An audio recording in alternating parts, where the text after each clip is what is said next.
Earth is a system of systems. That means that even small changes in one part of the planet can have effects felt all the way around the globe. The world's largest, hottest desert, the Sahara, is nearly the size of the continental United States. Each year, millions of tons of its nutrient-laden dust are swirled up into the atmosphere by easterly trade winds and carried across the Atlantic. The plumes can make their way from the African continent as far as the Amazon rainforest, where they fertilize the plant life of one of Earth's most biodiverse regions. The dust carries phosphorus, a nutrient necessary for plant growth. As it travels around the globe, the resultant layer of dust can easily be seen from space. This was especially true over the month of June 2020, when satellites and astronauts observed an unusually large quantity of dust, nicknamed the Godzilla plume, heading west from northern Africa. It thinned out over its 3,000-mile journey, depositing nutrients into the ocean and land below.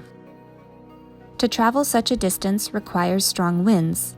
These winds are from the trade wind system. The trade winds are affected by differences in sea surface temperature between the northern and southern Atlantic Ocean.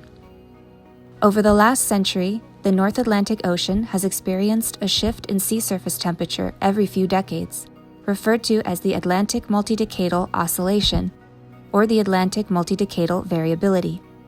Warmer sea surface temperatures in the north, like those observed in recent years, lower the contrast between north and south and change wind circulation, slowing the trade winds down. The northern and southern trade winds converge along a latitudinal band called the Intertropical Convergence Zone, or ITCZ, which is where rainfall is most concentrated in the region.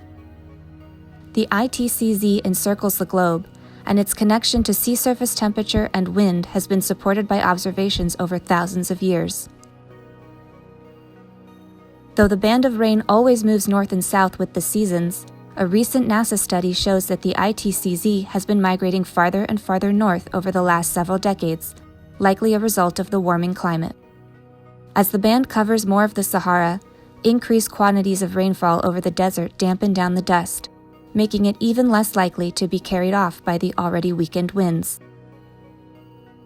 As the climate changes, dust activity will continue to be affected. NASA researchers predict that within the next century, we will see dust transport approach a 20,000-year minimum.